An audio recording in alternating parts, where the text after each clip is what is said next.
श्रीमद्भागवत महात्म्य का चौथा अध्याय। गोकर्णोपाख्यान प्रारंभ। सूत जी कहते हैं, मुनिवर, उस समय अपने भक्तों के चित्त में अलौकिक भक्ति का प्रादुर्भाव हुआ देख भक्तवत्सल श्री भगवान अपना धाम छोड़कर वहां पधारे। उनके गले में वनमाला शोभा पा रही थी। श्रीअंग सजल जलधर के समान श्याम वर्ण था। उस पर मनोहर पीतांबर सुशोभित था। कटिप्रदेश गर्दनी की लड़ियों से सुसज्जित था। सिर पर मुकुट की लटक और कानों में कुंडलों की झलक देखते ही बनती थी। वे त्रिभंगलित भाव से खड़े हुए चित्त को चुराए लेते थे। वक्षस्थल पर कौस्तुभ मणि दमक रही थी। सारा श्रीअंग हरिचंदन से चर्चित था। उस रूप की शोभा क्या कहें, उसने तो मानो करोड़ों कामदेवों की रूप माधुरी छीन ली थी। वे परमानंद चिन्मूर्ति मधुरातिमधुर मुरलीधर ऐसी अनुपम छवि से अपने भक्तों के निर्मल चित्तों में आविर्भूत हुए। भगवान के नित्य लोक निवासी लीलाप्रिकर उद्धवादी वहां गुप्त रूप से उस कथा को सुनने के लिए आए हुए थे। प्रभु के प्रकट होते ही चारों ओर जय हो की ध्वनि होने लगी। उस समय भक्तिरस का अद्भुत प्रवाह चला। बार बार अबीर गुलाल और पुष्पों की वर्षा तथा शंखध्वनि होने लगी। उस सभा में जो लोग बैठे थे, उन्हें अपने देह, गेह और आत्मा की भी कोई सुधि न रही। उनकी ऐसी तन्मयता देखकर नारद जी कहने लगे, मुनीश्वरगण, आज सप्ताह श्रवण की मैंने यह बड़ी ही अलौकिक महिमा देखी। यहां तो जो बड़े मूर्ख, दुष्ट और पशु पक्षी भी हैं, वे सभी अत्यंत निष्पाप हो गए हैं। अतः इसमें संदेह नहीं कि कलिकाल में चित्त की शुद्धि के लिए इस भागवत कथा के समान मर्त्यलोक में पाप पुंज का नाश करने वाला कोई दूसरा पवित्र साधन नहीं है। मुनिवर, आप लोग बड़े कृपालु हैं। आपने संसार के कल्याण का विचार करके यह बिल्कुल निराला ही मार्ग निकाला है। आप कृपया यह तो बताइए कि इस कथारूप सप्ताह यज्ञ के द्वारा संसार में कौन कौन लोग पवित्र हो जाते हैं।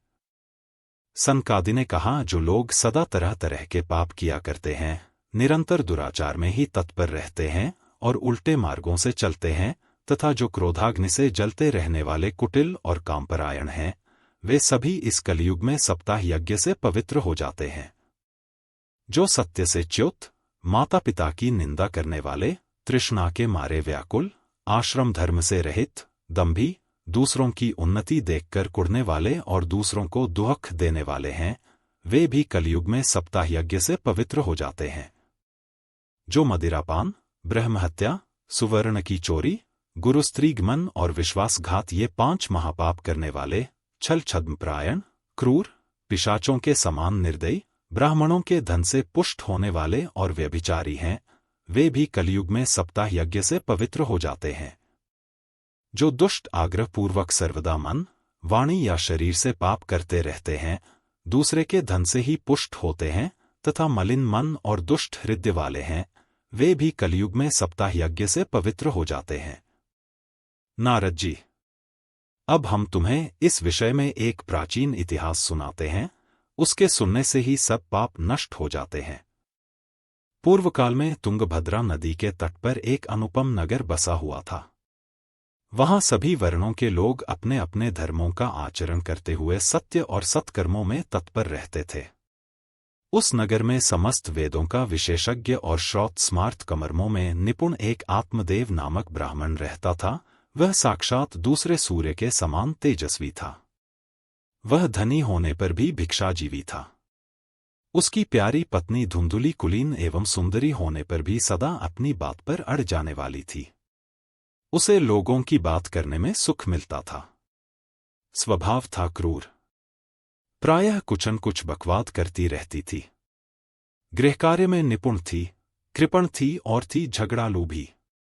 इस प्रकार ब्राह्मण दंपति प्रेम से अपने घर में रहते और विहार करते थे। उनके पास अर्थ और भोग विलास की सामग्री बहुत थी। घरद्वार भी सुंदर थे, परंतु उससे उन्हें सुख नहीं था। जब अवस्था बहुत ढल गई, तब उन्होंने संतान के लिए तरह तरह के पुण्य कर्म आरंभ किए और वे दीनदुखियों को गौ, पृथ्वी, सुवर्ण और वस्त्रादि दान करने लगे। इस प्रकार धर्म मार्ग में उन्होंने अपना आधा धन समाप्त कर दिया, तो भी उन्हें पुत्र या पुत्री किसी का भी मुख देखने को न मिला। इसलिए अब वह ब्राह्मण बहुत ही चिंतातुर रहने लगा। एक दिन वह ब्राह्मण देवता बहुत दुखी होकर घर से निकलकर वन को चल दिया। दोपहर के समय उसे प्यास लगी, इसलिए वह एक तालाब पर आया। संतान के अभाव के दुख ने उसके शरीर को बहुत सुखा दिया था, इसलिए थक जाने के कारण जल पीकर वह वहीं बैठ गया। 2 घड़ी बीतने पर वहां एक सन्यासी महात्मा आए। जब ब्राह्मण देवता ने देखा कि वे जल पी चुके हैं, तब वह उनके पास गया और चरणों में नमस्कार करने के बाद सामने खड़े होकर लंबी लंबी सांसें लेने लगा। सन्यासी ने पूछा, कहो ब्राह्मण देवता, रोते क्यों हो? ऐसी तुम्हें क्या भारी चिंता है? तुम जल्दी ही मुझे अपने दुख का कारण बताओ। ब्राह्मण ने कहा, महाराज, मैं अपने पूर्व जन्म के पापों से संचित दुख का क्या वर्णन करूं? अब मेरे पितर मेरे द्वारा दी हुई जलांजलि के जल को अपनी चिंताजनित सांस से कुछ गर्म करके पीते हैं। देवता और ब्राह्मण मेरा दिया हुआ प्रसन्न मन से स्वीकार नहीं करते। संतान के लिए मैं इतना दुखी हो गया हूं कि मुझे सब सूना ही सूना दिखाई देता है। मैं प्राण त्यागने के लिए यहां आया हूं। संतानहीन जीवन को धिक्कार है, संतानहीन गृह को धिक्कार है, संतानहीन धन को धिक्कार है और संतानहीन कुल को धिक्कार है। मैं जिस गाय को पालता हूं वह भी सर्वथा बाज हो जाती है, जो पेड़ लगाता हूं उस पर भी फल फूल नहीं लगते। मेरे घर में जो फल आता है वह भी बहुत जल्दी सड़ जाता है। जब मैं ऐसा अभागा और पुत्रहीन हूं, तब फिर इस जीवन को ही रखकर मुझे क्या करना है? यों कहकर वह ब्राह्मण दुख से व्याकुल हो उन सन्यासी महात्मा के पास फूट फूट कर रोने लगा। तब उन यतिवर के हृदय में बड़ी करुणा उत्पन्न हुई। वे योगनिष्ठ थे, उन्होंने उसके ललाट की रेखाएं देखकर सारा वृत्तांत जान लिया और फिर उसे विस्तार पूर्वक कहने लगे। सन्यासी ने कहा, ब्राह्मण देवता, इस प्रजा प्राप्ति का मोह त्याग दो। कर्म की गति प्रबल है, विवेक का आश्रय लेकर संसार की वासना छोड़ दो। विप्रवर, सुनो, मैंने इस समय तुम्हारा प्रारब्ध देखकर निश्चय किया है कि 7 जन्म तक तुम्हारे कोई संतान किसी प्रकार नहीं हो सकती। पूर्व काल में राजा सगर एवं अंग को संतान के कारण दुख भोगना पड़ा था। ब्राह्मण, अब तुम कुटुंब की आशा छोड़ दो। संन्यास में ही सब प्रकार का सुख है। ब्राह्मण ने कहा, महात्मा जी, विवेक से मेरा क्या होगा? मुझे तो बलपूर्वक पुत्र दीजिए, नहीं तो मैं आपके सामने ही शोक मूर्छित होकर अपने प्राण त्यागता हूं। जिसमें पुत्र स्त्री आदि का सुख नहीं है, ऐसा संन्यास तो सर्वथा नीरस ही है। लोक में सरस तो पुत्र पौत्रादि से भरा पूरा गृहस्थाश्रम ही है। ब्राह्मण का ऐसा आग्रह देखकर उन तपोधन ने कहा, विधाता के लेख को मिटाने का हठ करने से राजा चित्रकेतु को बड़ा कष्ट उठाना पड़ा था। इसलिए दैव जिसके उद्योग को कुचल देता है, उस पुरुष के समान तुम्हें भी पुत्र से सुख नहीं मिल सकेगा। तुमने तो बड़ा हठ पकड़ रखा है और अर्थी के रूप में तुम मेरे सामने उपस्थित हो, ऐसी दशा में मैं तुमसे क्या कहूं? जब महात्मा जी ने देखा कि यह किसी प्रकार अपना आग्रह नहीं छोड़ता, तब उन्होंने उसे एक फल देकर कहा, इसे तुम अपनी पत्नी को खिला देना, इससे उसके एक पुत्र होगा। तुम्हारी स्त्री को 1 साल तक सत्य, शौच, दया, दान और एक समय एक ही अन्न खाने का नियम रखना चाहिए। यदि वह ऐसा करेगी तो बालक बहुत शुद्ध स्वभाव वाला होगा। यों कहकर वे योगीराज चले गए और ब्राह्मण अपने घर लौट आया। वहां आकर उसने वह फल अपनी स्त्री के हाथ में दे दिया और स्वयं कहीं चला गया। उसकी स्त्री तो कुटिल स्वभाव की थी ही, वह रो रो कर अपनी एक सखी से कहने लगी, सखी, मुझे तो बड़ी चिंता हो गई, मैं तो यह फल नहीं खाऊंगी। फल खाने से गर्भ रहेगा और गर्भ से पेट बढ़ जाएगा। फिर कुछ खाया पिया जाएगा नहीं, इससे मेरी शक्ति क्षीण हो जाएगी।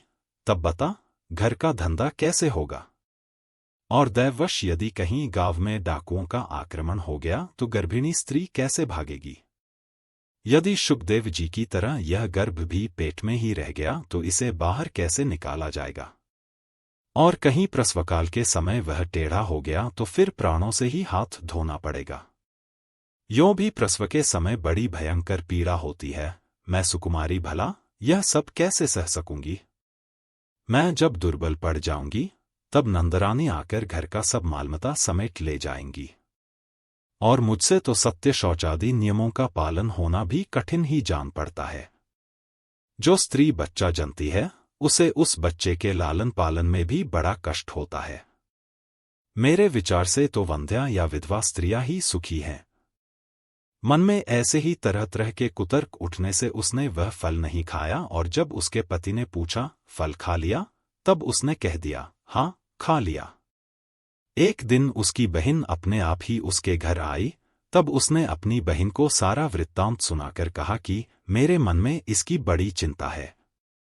मैं इस दुख के कारण दिनों दिन दुबली हो रही हूं। बहन, मैं क्या करूं? बहन ने कहा, मेरे पेट में बच्चा है, प्रसव होने पर वह बालक मैं तुझे दे दूंगी। तब तक तू गर्भवती के समान घर में गुप्त रूप से सुख से रह। तू मेरे पति को कुछ धन दे देगी तो वे तुझे अपना बालक दे देंगे। हम ऐसी युक्ति करेंगी कि जिसमें सब लोग यही कहें कि इसका बालक 6 महीने का होकर मर गया, और मैं नित्य प्रति तेरे घर आकर उस बालक का पालन पोषण करती रहूंगी। तू इस समय इसकी जांच करने के लिए यह फल गौ को खिला दे। ब्राह्मणी ने स्त्री स्वभाववश जो उसकी बहन ने कहा था वैसे ही सब किया।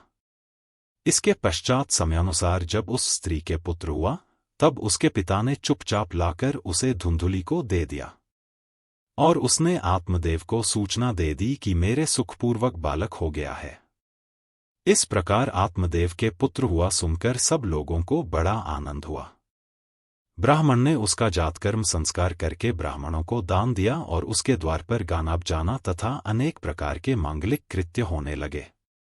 धुंधुली ने अपने पति से कहा, मेरे स्तनों में तो दूध ही नहीं है, फिर गौ आदि किसी अन्य जीव के दूध से मैं इस बालक का किस प्रकार पालन करूंगी? मेरी बहन के अभी बालक हुआ था, वह मर गया है, उसे बुलाकर अपने यहां रख ले तो वह आपके इस बच्चे का पालन पोषण कर लेगी। तब पुत्र की रक्षा के लिए आत्मदेव ने वैसा ही किया तथा माता धुंधुली ने उस बालक का नाम धुंधुकारी रखा। इसके बाद 3 महीने बीतने पर उस गौ के भी एक मनुष्याकार बच्चा हुआ। वह सर्वांग सुंदर, दिव्य, निर्मल तथा सुवर्ण की सी कांति वाला था। उसे देखकर ब्राह्मण देवता को बड़ा आनंद हुआ, और उसने स्वयं ही उसके सब संस्कार किए। इस समाचार से और सब लोगों को भी बड़ा आश्चर्य हुआ, और वे बालक को देखने के लिए आए तथा आपस में कहने लगे, देखो भाई, अब आत्मदेव का कैसा भाग्य उदय हुआ है। कैसे आश्चर्य की बात है कि गौ के भी ऐसा दिव्य रूप बालक उत्पन्न हुआ है। दैवयोग से इस गुप्त रहस्य का किसी को भी पता न लगा। आत्मदेव ने उस बालक के गौके से कान देखकर उसका नाम गोकर्ण रखा। कुछ काल बीतने पर वे दोनों बालक जवान हो गए। उनमें गोकर्ण तो बड़ा पंडित और ज्ञानी हुआ, किंतु धुंधुकारी बड़ा ही दुष्ट निकला। स्नान शौचादि ब्राह्मणोचित आचारों का उसमें नाम भी न था, और न खान पान का ही कोई परहेज था। क्रोध उसमें बहुत बढ़ा चढ़ा था। वह बुरी बुरी वस्तुओं का संग्रह किया करता था। मुर्दे के हाथ से छुआया हुआ अन्न भी खा लेता था। दूसरों की चोरी करना और सब लोगों से द्वेष बढ़ाना उसका स्वभाव बन गया था। छिपे छिपे वह दूसरों के घरों में आग लगा देता था। दूसरों के बालकों को खिलाने के लिए गोद में लेता और उन्हें चट कुएं में डाल देता। हिंसा का उसे व्यसन सा हो गया था। हर समय वह अस्त्र शस्त्र धारण किए रहता और बेचारे अंधे और दीन दुखियों को व्यर्थ तंग करता। चांडालों से उसका विशेष प्रेम था। बस हाथ में फंदा लिए कुत्तों की टोली के साथ शिकार की टोह में घूमता रहता। वेश्याओं के जाल में फंसकर उसने अपने पिता की सारी संपत्ति नष्ट कर दी। एक दिन माता पिता को मारपीट कर घर के सब बर्तन भाड़े उठा ले गया। इस प्रकार जब सारी संपत्ति स्वाहा हो गई, तब उसका कृपण पिता फूट फूट कर रोने लगा और बोला, इससे तो इसकी मां का बाज रहना ही अच्छा था, कुपुत्र तो बड़ा ही दुखदायी होता है। अब मैं कहाँ रहूं? कहाँ जाऊं? मेरे इस संकट को कौन काटेगा? हाय, मेरे ऊपर तो बड़ी विपत्ति आ पड़ी है। इस दुख के कारण अवश्य मुझे एक दिन प्राण छोड़ने पड़ेंगे। उसी समय परम ज्ञानी गोकर्ण जी वहां आए और उन्होंने पिता को वैराग्य का उपदेश करते हुए बहुत समझाया। वे बोले, पिताजी, यह संसार असार है। यह अत्यंत दुख रूप और मोह में डालने वाला है। पुत्र किसका? धन किसका? स्नेहवान पुरुष रात दिन दीपक के समान जलता रहता है। सुख न तो इंद्र को है और न चक्रवर्ती राजा को ही। सुख है तो केवल विरक्त एकांत जीवी मुनि को। यह मेरा पुत्र है, इस अज्ञान को छोड़ दीजिए। मोह से नरक की प्राप्ति होती है। यह शरीर तो नष्ट होगा ही, इसलिए सब कुछ छोड़कर वन में चले जाइए। गोकर्ण के वचन सुनकर आत्मदेव वन में जाने के लिए तैयार हो गया और उनसे कहने लगा, बेटा, वन में रहकर मुझे क्या करना चाहिए, यह मुझसे विस्तार पूर्वक कहो। मैं बड़ा मूर्ख हूं, अब तक कर्मवश स्नेहपाश में बंधा हुआ अपंग की भांति इस घर रूप अंधेरे कुएं में ही पड़ा रहा हूं। तुम बड़े दयालु हो, इससे मेरा उद्धार करो। गोकर्ण ने कहा, पिताजी, यह शरीर हड्डी, मांस और रुधिर का पिंड है। इसे आप, मैं मानना छोड़ दें और स्त्री पुत्रादि को अपना कभी न माने। इस संसार को रात दिन क्षणभंगुर देखें, इसकी किसी भी वस्तु को स्थायी समझकर उसमें राग न करें। बस एकमात्र वैराग्य रस के रसिक होकर भगवान की भक्ति में लगे रहें। भगवत भजन ही सबसे बड़ा धर्म है, निरंतर उसी का आश्रय लिए रहें। अन्य सब प्रकार के लौकिक धर्मों से मुख मोड़ लें। सदा साधुजनों की सेवा करें। भोगों की लालसा को पास न फटकने दें तथा जल्दी से जल्दी दूसरों के गुणदोषों का विचार करना छोड़कर एकमात्र भगवत सेवा और भगवान की कथाओं के रस का ही पान करें। इस प्रकार पुत्र की वाणी से प्रभावित होकर आत्मदेव ने घर छोड़ दिया और वन की यात्रा की। यद्यपि उसकी आयु उस समय 60 वर्ष की हो चुकी थी, फिर भी बुद्धि में पूरी दृढ़ता थी। वहां रात दिन भगवान की सेवा पूजा करने से और नियम पूर्वक भागवत के 10वें स्कंद का पाठ करने से उसने भगवान श्री कृष्णचंद्र को प्राप्त कर लिया। 4वां अध्याय समाप्त। शेष चर्चा श्रीमद्भागवत महात्म्य के अगले अध्याय में करेंगे। धन्यवाद। अगर आपको वीडियो पसंद आए तो हमारे YouTube चैनल को सब्सक्राइब और वीडियो को लाइक और कमेंट करें।